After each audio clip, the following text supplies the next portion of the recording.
Third question आप अच्छे से समझिएगा, ठीक है, क्योंकि थर्ड क्वेश्चन एक बेहतर क्वेश्चन है, आपको समझना पड़ेगा। चलिए अब हम बात करते हैं 5.3 की। तो देखिए अगर हम 5.3 की बात करें तो एक मिनट,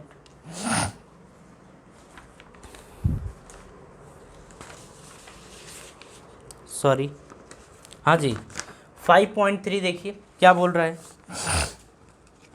बोल रहा है कि give the magnitude and direction of the net force acting on a stone of mass 0.1 kg। तो एक पार्टिकल है जिसका मास है 0.1 kg के बराबर। अब आगे देखिए, आगे हमसे क्या बोल रहा है कि फर्स्ट क्वेश्चन की बात कर रहा है। पहले क्या बोला था कि मैग्नीट्यूड और डायरेक्शन बताना है नेट फोर्स का। तो हमें बताना है एफ नेट और इसकी डायरेक्शन, एफ नेट और इसकी डायरेक्शन हमें बताना है, ये हमारा क्वेश्चन है।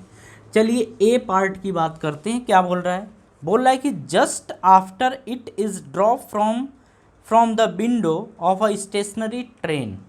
मतलब यहाँ से बोल रहा है कि एक स्टेशनरी मतलब एक रुकी हुई ट्रेन है, ठीक है, इस ट्रेन के ऊपर एक खिड़की से, यहाँ पे एक खिड़की था और इस खिड़की से, नहीं ट्रेन में ही खिड़की है, ट्रेन में ही खिड़की है और उसी खिड़की से क्या किया जा रहा है कि सपोज़ कर लीजिए ये है और इससे एक पार्टिकल को ऐसे ड्रॉप किया जा रहा है, ठीक है। जब ड्रॉप करेंगे आप तो ये स्टेशनरी है, स्टेशनरी से आप फेंक नहीं रहे, आप इसको ड्रॉप कर रहे हैं। तो हमसे ये बोल रहा है कि बताइए कि उसके ऊपर नेट फोर्स कितना होगा। आप खुद सोच के बताइए कि अगर हम किसी चीज़ को ऐसे ड्रॉप करते हैं, ऐसे जब ड्रॉप करते हैं मतलब मान लीजिए इसी चीज़ को अगर हम ऐसे ऐसे ड्रॉप करें तो इसका मतलब ये नीचे जा रहा है और नीचे किस कारण जाता है, ग्रेविटेशनल फोर्स के कारण। किसके कारण, ग्रेविटेशनल फोर्स के कारण। तो इसके ऊपर नीचे की तरफ तुरंत लगेगा, क्या लगेगा, एफ जी। और एफ जी का मतलब यहाँ पे 0 m g, F g equals to m into g. अगर m की बात करें तो m की वैल्यू 0.1 है, g की वैल्यू आप 10 ले लीजिए तो ये आएगा 1 न्यूटन के बराबर। मतलब यहाँ पर जो फोर्स लगेगा उस पार्टिकल के ऊपर वो Fg यानी 1 न्यूटन लगेगा और किधर की तरफ लगेगा, डाउनवर्ड डायरेक्शन में। किधर लगेगा, डाउनवर्ड डायरेक्शन में, ठीक है, मतलब नीचे की तरफ लगेगा। ये बात समझ में आ गई। तो ये फर्स्ट था। अब हम बी की बात करते हैं यहीं पे। अब समझिए बी क्या बोल रहा है अपने को, just after it is drop from the window of a train running at a constant velocity of 36 kilometre per hour. अब यही ट्रेन जो है सपोज कर लीजिए कि चल रही है इधर की तरफ 36 किलोमीटर पर आवर से, ठीक है, लेकिन क्या है ना कि ये कांस्टेंट है, ये स्पीड या वेलोसिटी कैसी है, कांस्टेंट है। और कांस्टेंट स्पीड या कांस्टेंट वेलोसिटी का मतलब कि यहाँ पे लीनियर एक्सेलरेशन तो है ही नहीं, लीनियर एक्सेलरेशन है ही नहीं, तो लीनियरली तो इसके ऊपर कोई फोर्स लगेगा नहीं। तो अगर हम किसी को ऐसे ड्रॉप करेंगे तो उस टाइम भी वो नीचे की तरफ ही जाएगा और उसके ऊपर केवल और केवल एक फोर्स लगेगा, जिस फोर्स का नाम होगा ग्रेविटेशनल फोर्स, और वो लगेगा नीचे की तरफ, ठीक है। तो ये आएगा mg के बराबर और ये होगा fg। m की वैल्यू कितनी है, 0.1 और g की वैल्यू कितनी है, 10, यानी कि ये आएगा 1 न्यूटन के बराबर।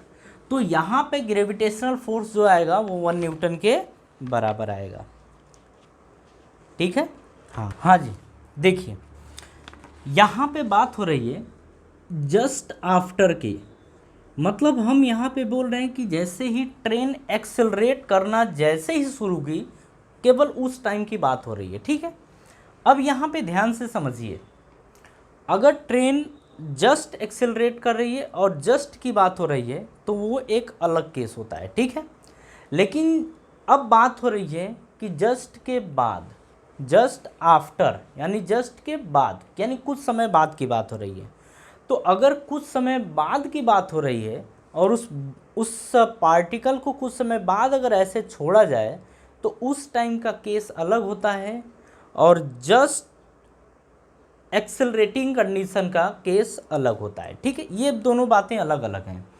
तो अगर जस्ट आफ्टर की बात करता है, यहाँ पे क्या बोल रहा है, यहाँ पे बोल रहा है कि just after it is dropped, मतलब हम कुछ समय बाद की बात नहीं कर रहे हैं, मतलब हम जैसे ही एक्सेलरेशन हुआ और तुरंत छोड़ दिए, जैसे ही एक्सेलरेशन हुआ तुरंत।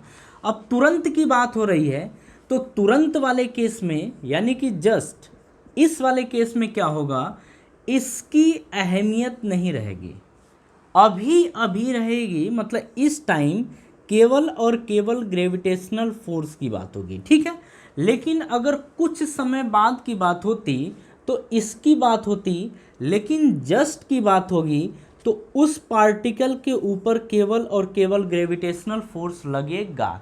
तो जरा ना इस क्वेश्चन के ऊपर आप जरूर ध्यान दीजिएगा, इसको स्टार बना लीजिएगा।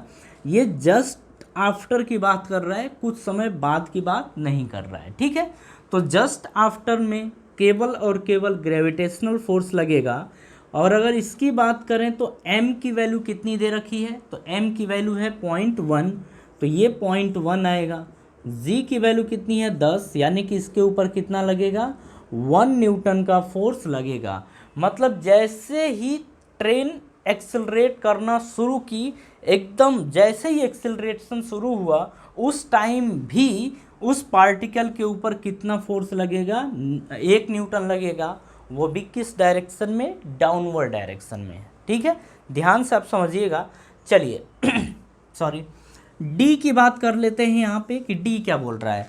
डी बोल रहा है कि lying on the floor of a train, ठीक है, which is accelerating with 1 metre per second का square, the stone being at rest relatively to the man relatively to the train.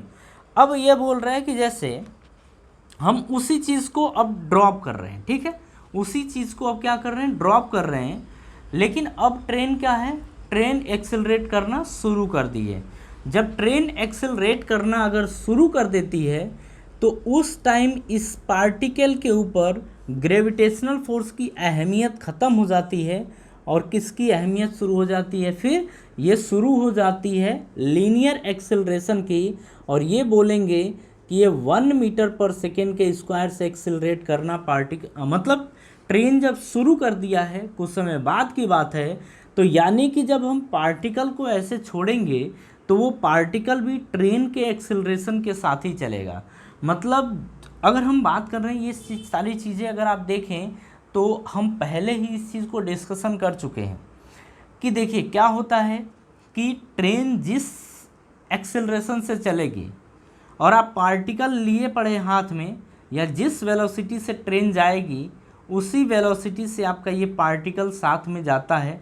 जिस एक्सेलरेशन से कुछ समय बाद की बात है आपकी ट्रेन एक्सेलरेट कर रही होगी, अगर आप इसको छोड़ेंगे, इस मतलब कि इस पार्टिकल को छोड़ेंगे तो ये भी उतना ही एक्सेलरेशन से आगे की तरफ एक्सेलरेट करेगी। तो इस पार्टिकल के ऊपर जब फोर्स लगेगा वो एफ लीनियर आप बोलेंगे। कैसा फोर्स लगेगा, लीनियर फोर्स लगेगा। ये तुरंत की बात हो रही है, तुरंत की, कुछ समय बाद की बात नहीं हो रही है, कि तुरंत की बात पूछ रहा है कि अगर ट्रेन एक्सेलरेट कर चुकी है और आप उसको ऐसे ड्रॉप कर रहे हैं तो बताइए उसके ऊपर कितना फोर्स लगेगा। तो तुरंत नीचे नहीं गिरता है, वो कुछ देर तक आगे ट्रेन के साथ जाता है। ठीक है, तो ये आ जाएगा मास कितना है 0.1, यानी कि इसको आप लिखेंगे तो ma लिखेंगे। ठीक है, अब यहाँ पे मास है 0.1, एक्सेलरेशन कितना है 1, तो ये आ जाएगा 0.1 न्यूटन के बराबर। मतलब उस टाइम की बात कर रहा है, तो उस पार्टिकल के ऊपर कितना फोर्स लगेगा, 0.1 न्यूटन के बराबर लगेगा। ठीक है, जरा इसे एक बार देख